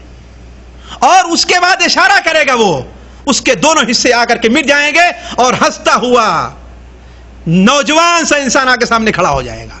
اسی کو مارا ہے اور زندہ کر دیا ہے دوبارہ. ذرا سوچیں, اگر صحیح ایمان نہیں ہے تو کتنے لوگ لڑکھڑا جائیں گے کہ رے یہ تو یقیناً رب ہمارا ہے, ہمارا خدا یقیناً ہے, اس لیے کہ دیکھو مار کر کے زندہ کر لیتا ہے. اسی طریقے سے حدیث شریف میں اس کا ایک فتنہ یہ بھی ہے کہ اس کا گزر کسی بدو کے پاس سے, بدو جانتے ہیں نا, کسی دیہاتی اللہ کے پاس سے ہوگا, بدو کے پاس سے, اور کہے گا کہ اگر تیرے ماں باپ کو میں زندہ کر دوں, تیرے ماں باپ کو میں زندہ کر دوں اور وہ کہہ دے کہ میں تیرا خدا ہوں, تو مجھے مانے کہ نہیں مانے گا؟ وہ کہے گا ہاں مان لوں گا. چنانچہ شیطان اس کے ماں باپ کی شکل میں فوراً کھڑے ہو جائیں گے اور کہیں گے اے بچے ان کو مان لے, یہ تیرے رب ہیں, یہ تیرے خدا ہیں. بھلا بتائیے دھوکے میں لوگ آئیں گے نہیں آئیں گے؟ اگر صحیح ایمان نہیں ہے, صحیح علم نہیں ہے, صحیح معلومات, لوگ دھوکے میں آئیں گے نہیں آئیں گے؟ اور اس سے بھی بڑھ کر کے اس کا ایک فتنہ یہ ہوگا کہ کسی شہر پر سے اس کا گزر ہوگا, اس شہر کے لوگ اس کی بات, اس کو رب نہ مان لیں گے. اور اس سے پہلے بتا چکا ہوں کہ اس سے 3 سال پہلے سخت بھوک مری ہوگی, علم گھٹ جائے گا, ہے کہ نہیں؟ علم نہیں ہوگا اور لوگ بھوک کے شکار ہوں گے, چاہے منافقت میں مال کے لیے اس کے ساتھ ہو لیں یا جس کے ساتھ ہو لیں. اس گاؤں پر سے اس کا گزر ہوگا تو اس گاؤں کے لوگ جب اس کی بات مان لیں گے, اتباع کر لیں گے, تو آسمان کو حکم دے گا اور بارش ہونے لگے گی, اور دن رات میں آسمان سے سبزے اگائیں گے. صبح کو ان کے جانور جو ابھی تک بالکل لڑکھڑا رہے تھے, مرنے کی حالت میں تھے, جب شام کو گھر واپس آئیں گے تو ان کے جسم موٹا ہو گیا رہے گا, ان کا پیٹ بھرا رہے گا اور ان کے تھنوں کے اندر دودھ آ جائے گا. یہ کوئی افسانہ نہیں بیان کر رہا ہوں میں, اللہ کے رسول کی صحیح حدیثیں ہیں. آپ پر ایمان لانے کا ایک یہ ہے کہ ان پر بات پر بھی ایمان آئے, ان باتوں پر ایمان لایا جائے. اور دوسرے گاؤں سے اس کا گزر ہوگا, وہ لوگ اس کی اتباع کرنے کے لیے تیار نہیں ہوں گے, تو وہ کیا کہے گا؟ دے دے گا کہ سارے کے سارے لوگ صبح سے شام تک بالکل کنگال فقیر حال, سارے کے سارا ان کا مال خط, اولاد ان کی مر جائے گی, ان کے جانور مر جائیں گے. یہ بھی اس کا ایک فتنہ ہوگا کہ لوگ دھوکے میں آ جائیں گے. اس کا ایک فتنہ یہ بھی ہوگا کہ میدان سے جا رہا ہے, کسی صحرا کے اندر پہنچا اور زمین سے کہے گا اے زمین تیرے اندر کیا خزانہ ہے باہر نکال دے. سارا کا سارا زمین کے اندر جو خزانہ مدفون ہوگا وہ ایسا باہر نکلے گا اور نکل کر کے اس کے پیچھے ایسا چلنا شروع ہو جائے گا جس طریقے سے شہد کی مکھیاں اپنے بادشاہ کے پیچھے چلنا شروع ہو جائے کرتی. یہ اس بدبخت کا فتنہ ہوگا. اسی لیے نبی صلی اللہ علیہ وسلم نے کیا فرمایا ہے, ابو داؤد شریف کے اندر روایت ہے, من سمع عن الدجال فلینأ عنہ, جو شخص دجال کے بارے میں سن لے کہ اس کا خروج ہوا ہے تو اس سے دور ہی بھاگے, اس کے قریب نہ جائے. کہا کہ ایک شخص اس کے پاس جائے گا بڑے جذبے کے اندر, میں دیکھتا ہوں کیا کرتا ہے وہ, لیکن وہ ایسے ایسے حالات دکھلائے گا, ایسے ایسے کرشمے دکھلائے گا کہ شبہے کے اندر پڑ جائے گا اور اس کا پیروکار بن جائے گا. تو کوئی آدمی یہ نہ کہے کہ ہاں ہم دجال سے ہم اس طریقے سے بچ سکتے ہیں. آخری بات, یہ دیکھیں کہ دجال کو قتل کون کرے گا اور کب قتل ہوگا. وہ دجال ساری دنیا کا سیر کرتے ہوئے مدینہ منورہ پہنچے گا. مدینہ منورہ کے جس راستے پر بھی داخل ہونا چاہے گا فرشتے تلوار لے کر کے اس کا مقابلہ کریں گے. اللہ تعالیٰ اس دنیا میں بھی مومنوں کے سامنے بسا اوقات اسے رسوا کرے گا تاکہ مومن جان لے کہ یہ رب نہیں ہے. اس لیے کہ رب جو ہوتا ہے وہ جابر ہوتا ہے, مجبور نہیں ہوتا. وہ قاہر ہوتا ہے, مقہور نہیں ہوا کرتا ہے کہ نہیں. اس کے سامنے کوئی چیز رکاوٹ نہیں بنتی ہے. لیکن دجال کے سامنے جب بات چیزیں رکاوٹ بن رہی ہیں اس کا مطلب کہ وہ رب نہیں ہے. مدینہ منورہ داخل ہونا چاہے گا, مکہ مکرمہ, لیکن داخل نہیں ہو پائے گا. احد پہاڑ پر کھڑا ہو کرے گا, کہے گا اے دیکھ لوگو, وہ دیکھو سفید محل جو دکھائی دے رہا ہے وہ احمد کا محل ہے. اللہم صلی علی محمد وعلی آل محمد, یعنی مسجد نبوی کی طرف اشارہ کرے گا. مسجد نبوی کی طرف اشارہ کرے گا. اور اسی وقت مدینہ منورہ کے اندر سخت 3 جھٹکے زلزلے کے آئیں گے. زلزلے کے 3 جھٹکے آئیں گے. تو جتنے منافق مرد اور منافق عورتیں مدینہ منورہ میں ہوں گی سارے کے سارے نکل کر آ کے دجال سے مل جائیں گے, دجال سے مل جائیں گے. اور زیادہ نکلنے والی نکلنے کون ہوں گے؟ عورتیں ہی ہوگی. اللہ کے رسول صلی اللہ علیہ وسلم کا ایک فرمان ہے کہ مسند احمد کے اندر اکبر و اکثر تبعت الدجال الیہود والنساء, دجال کی زیادہ تابعداری کرنے والے کون لوگ ہوں گے؟ یہودی ہوں گے یا عورتیں ہوں گی. اور آج کے مزارات بھی عورتوں ہی سے بھرے رہا کرتے ہیں.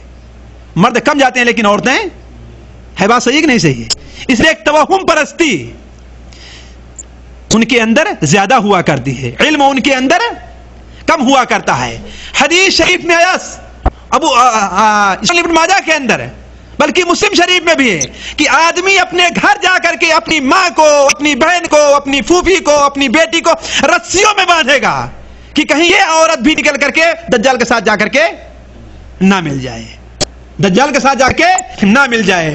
یہی صورتحال ہوگی. وہ بدبخت باہر کھڑا ہوگا کہ اتنے میں ایک مرد مجاہد نکلے گا مدینہ منورہ ہے. لوگ کہیں کہاں جا رہا ہے؟ کہا اس کے پاس جاؤ جو ربوبیت کا جھوٹا دعویٰ کر رہا ہے. جیسے ہی مدینہ منورہ باہر آئے گا دجال کے ساتھی اسے پکڑ لیں گے اور کہیں گے تو کہاں جا رہا ہے؟ کہا اسی جھوٹے ملاقات کرنے کے لیے جا رہا ہوں. لوگ چاہے اسے قتل کر دیں دجال کے ساتھی, لیکن پھر بعد میں کہیں گے ارے قتل نہ کرو, کیا تمہارے رب نے یہ نہیں کہا ہے کہ میرے پاس لانے سے پہلے کسی کو قتل نہ کرنا, میرے پاس لانے سے پہلے کسی کو قتل نہ کرنا. اسے پکڑ کر کے دجال کے پاس لے آئیں گے. دجال کے سامنے جب کھڑا ہوگا تو وہ کہے گا, دجال اس سے کہے گا تو مجھے اپنا رب مانتا ہے کہ نہیں مانتا؟ کہتا ہے تجھے کیسے اپنا رب مانوں گا, تو وہی کا نام دجال ہے جس کی خبر ہمارے نبی حضرت محمد مصطفیٰ صلی اللہ علیہ وسلم نے ہمیں دی ہے. اس کے بعد حدیث شریف میں آتا ہے کہ وہ مومن کو لٹا دے گا زمین پر اور اس کی پٹائی کروانا شروع کرے گا یہاں تک کہ اس کا پیٹ اور اس کی پیٹھ ایک ہو جائے گی. پھر وہ اٹھائے گا اور کہے گا کہ تو مجھے رب مانتا ہے کہ نہیں مانتا؟ کہا اب تو مجھے اور یقین ہو رہا ہے تیرے دجال ہونے. اسی وقت اسے ذبح کرے گا اور ذبح کرنے کے بعد دوبارہ زندہ کرے گا اور اپنے ساتھیوں سے کہے گا اسے ذبح کر کے دوبارہ زندہ کر دو تو مجھے اپنا رب مانو گے؟ کہیں گے صاحب ہم تو پہلے ہی مان چکے, اب تو اور مان لیں گے آپ کو اپنا رب, اسے ذبح کر کے دوبارہ زندہ کر دیں. تو چنانچہ ذبح کر کے زندہ کرے گا. پھر وہ کہے گا کہ اب تو مجھے تیرے دجال ہونے کا جتنا یقین ہے اتنا یقین کبھی بھی نہیں تھا, جتنا تیرے دجال ہونے کا یقین ہے کبھی بھی نہیں تھا. چنانچہ پھر وہ اسے دوبارہ ذبح کرنا چاہے گا لیکن ذبح نہ کر سکے گا. اللہ تعالیٰ اس کے جسم کو یہاں سے لے کر کے بالکل تانبے کا بنا دے گا کہ اس پر تلوار اثر نہیں کرے گی. اور غصے میں آ کر کے دجال جب اسے قتل نہ کر پائے گا تو اٹھا کر کے اپنے ساتھ جو جہنم لیے, بتانا بھول گیا ہوں کہ دجال کے ساتھ جنت بھی ہوگی جہنم بھی ہوگی, پانی کی نہریں جاری ہوگی. دجال کے ساتھ روٹی کے پہاڑ ہوں گے, دجال کے ساتھ گوشت کے انبار ہوں گے. جو اس کی بات مانے گا مالا مال کر دے گا اور جو اس کا انکار کرے گا اسے کنگال کر دے گا. تو اس کے ساتھ جو جہنم ہوگی اس کے اندر اسے ڈال دے گا, لیکن اللہ کے رسول نے فرمایا کہ وہ اس کے لیے جنت بن جائے گی. اسی لیے آپ نے فرمایا کہ دجال کے ساتھ ایک نہر تو ایسی ہوگی جس کا ٹھنڈا پانی ہے اور ایک نہر کھولتی ہوگی. اگر کسی کو موقع مل جائے تو اس نہر میں داخل ہو جو کھولتی ہوگی، آنکھیں بند کر لے اور پانی پی لے، وہ اس کے لیے بالکل ٹھنڈا پانی بن جائے گی۔ تو اس مرد مومن کو جب پھینکے گا اس میں تو لوگ سمجھیں گے اس نے اسے جہنم میں پھینکا ہے، حالانکہ وہ سیدھے جنت میں چلا جائے گا۔ اللہ کے رسول صلی اللہ علیہ وسلم نے ارشاد فرمایا، میری امت کا سب سے اعلیٰ درجے کا شہید وہ ہے، سب سے اعلیٰ درجے کا شہید وہ ہے۔ اور صحابہ کرام سمجھتے تھے کہ یہ ذات کون ہوگی؟ حضرت عمر فاروق رضی اللہ تعالیٰ عنہ ہی کی ذات ہوگی، اور اتنی بہادری اور کس کے اندر ہے؟ لیکن جب ان کا انتقال ہو گیا تو صحابہ کرام سمجھ گئے کہ یہ کوئی دوسرا آدمی ہے۔ جب دجال یہاں تک پہنچ جائے گا تو اس کے بعد دجال رخ کرے گا شام کا، اس لیے کہ مسلمانوں کی جماعت ہوگی شام ہی کے علاقے میں ہوگی، وہ بیت المقدس فلسطین کے علاقے میں پہلے سے پہنچ کر کے وہ مسلمانوں کا محاصرہ کر لے گا۔ ادھر حضرت عیسیٰ ابن مریم کا نزول ہوگا، جیسا کہ پچھلی درس کے اندر پچھلے درس میں ہم نے بیان کیا تھا، اور جو بھائی موجود نہیں تھے اسے سن لے تاکہ ایک سلسلہ باقی رہے۔ حضرت عیسیٰ ابن مریم اپنی فوج کو لے کر کے ادھر سے آئیں گے تو ادھر دیکھیں گے کہ بیت المقدس کے اندر دجال نے مسلمانوں کا محاصرہ کر رکھا ہے، مسلمانوں کا محاصرہ کر رکھا ہے۔ اور جب پہنچ کر کے بیت المقدس کا دروازہ کھلائیں گے اور پیچھے مڑ کر دجال، مسیح الدجال سامنے کھڑا ہے، اب حضرت عیسیٰ ابن مریم مسلمانوں کو لے کر اس کا پیچھا کریں گے اور وہ بھاگے گا، بھاگ کر کے میلوں جائے گا، یہاں تک کہ خود سے بھاگ کر کے وہ رملہ پہنچے گا، اور لد جو سمندر کے کنارے ہے، وہاں جب حضرت عیسیٰ ابن مریم کو دیکھے گا تو وہ پگھلنا شروع ہو جائے گا برف کے طریقے سے۔ حضرت عیسیٰ ابن مریم چھوڑ دیتے اسے تو برف طرح پگھل جاتا، لیکن کہتے اے بدبخت، مجھے ایک وار تیرے اوپر کرنا ہے جس سے تجھے نجات نہیں پا سکے گا، اور ایک وار کر کے اسے وہیں پر ختم کر دیں گے۔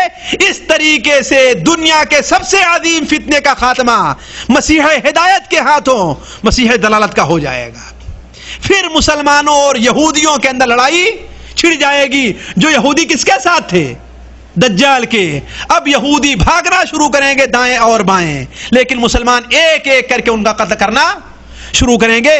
اس طریقے سے عظیم فتنہ ختم ہو جائے گا۔ ایک بڑی کام کی بات جو آپ کے سامنے رکھ دوں وہ یہ ہے کہ یہ دیکھیے دجال کے فتنے سے محفوظ کیسے رہا جائے، اس سے بچنے کے لیے ہمیں اور آپ کو کیا صورت اختیار کرنی چاہیے، اور باقی باتیں ہم نے چھوڑ دیا ہے، باقی باتیں چھوڑ دیا، لیکن ایک اس سے بچنے کے لیے کیا صورت اختیار کی جائے۔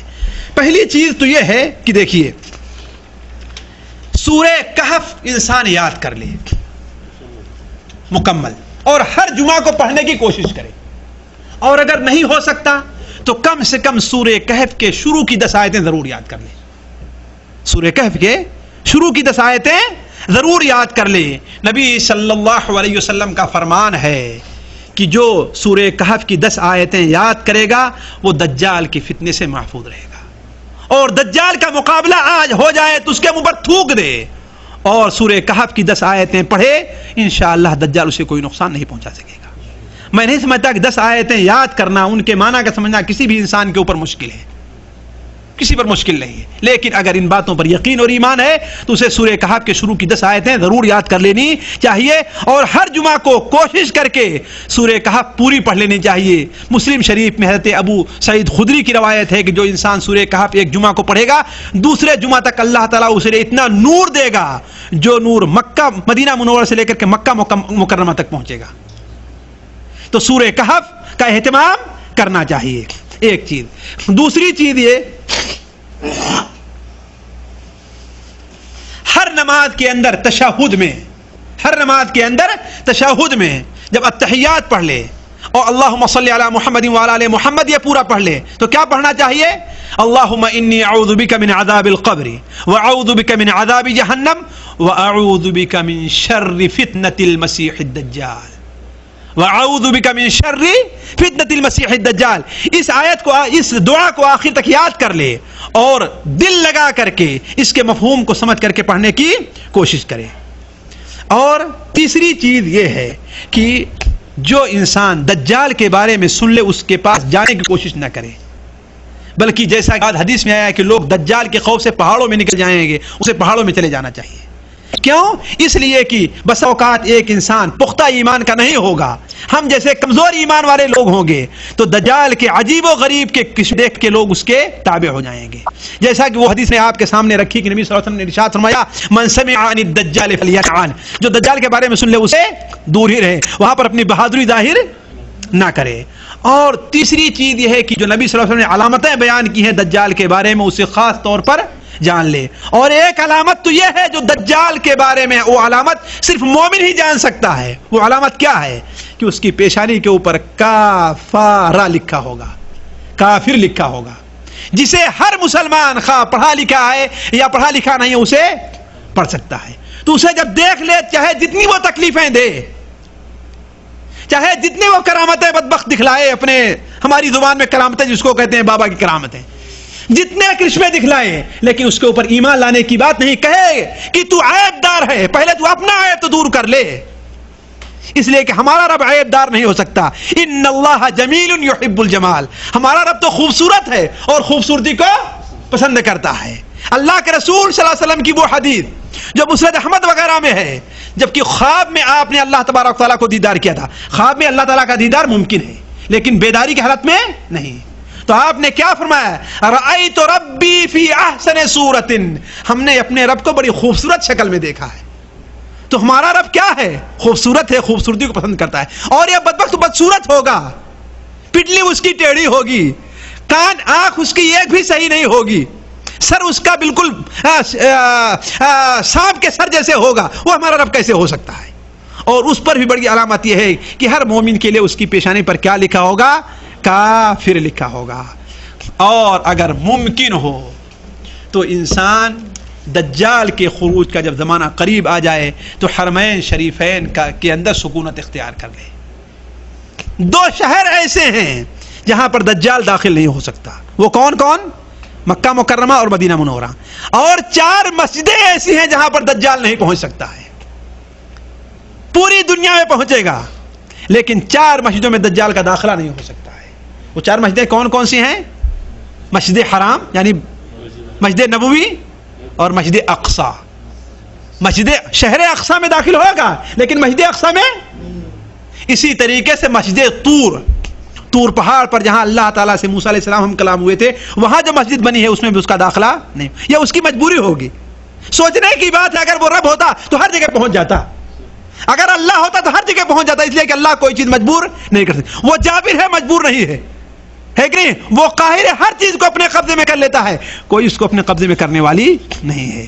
اور آخری وصیت وہ یہ ہے کہ دجال سے بچنے کے لیے بلکہ دنیا کے ہر فتنے سے بچنے کے لیے ہم اپنے اور اللہ کے تعلق کو درست کر لیں۔ جس کا اس کے رب کا تعلق درست ہو گیا، دنیا کی کوئی چیز اسے بگاڑ نہیں سکتی ہے۔ توحید کو اپنے صحیح کریں، شرک کے نفاق کے شائبے سے اپنے ایمان کو دور کریں، یہ چیز جہاں پر صحیح ہو گئی ہمارا ایمان مضبوط ہوا، اور وہ مرد مومن جو دجال سے مقابلہ کے لیے نکلے گا اور آخر میں دجال اسے قتل نہیں کر پائے گا، اس کی شاید یہی خوبی ہوگی کہ اس کا ایمان اللہ تعالیٰ کے ساتھ بہت سخت جڑا ہوا ہوگا، بڑا پختہ اس کا ایمان ہوگا۔ اگر ان چیزوں پر ہم غور کر لیں تو دجال کے فتنے سے محفوظ رہ سکتے ہیں۔ اللہ تعالیٰ سے دعا ہے کہ اللہ تعالیٰ ہمیں اور آپ کو ہر فتنے خصوصاً دجال کے فتنے سے محفوظ رکھے۔ اللہ تعالیٰ ہمیں اور آپ کو اگر اس وقت پہنچا دے جب دجال کا خروج ہو تو ہمیں اس جماعت میں شریک کرے جو دجال کا اور یہودیوں کا قتل عام کرے گی۔ اللہ تعالیٰ ہمیں ان تمام لوگوں سے محفوظ رکھے جو دجال کے دھوکے میں آ جائیں گے۔ ربنا تقبل منا انك انت السميع العليم وتب علينا انك انت التواب الرحيم وصلى الله على نبينا محمد وبارك وسلم۔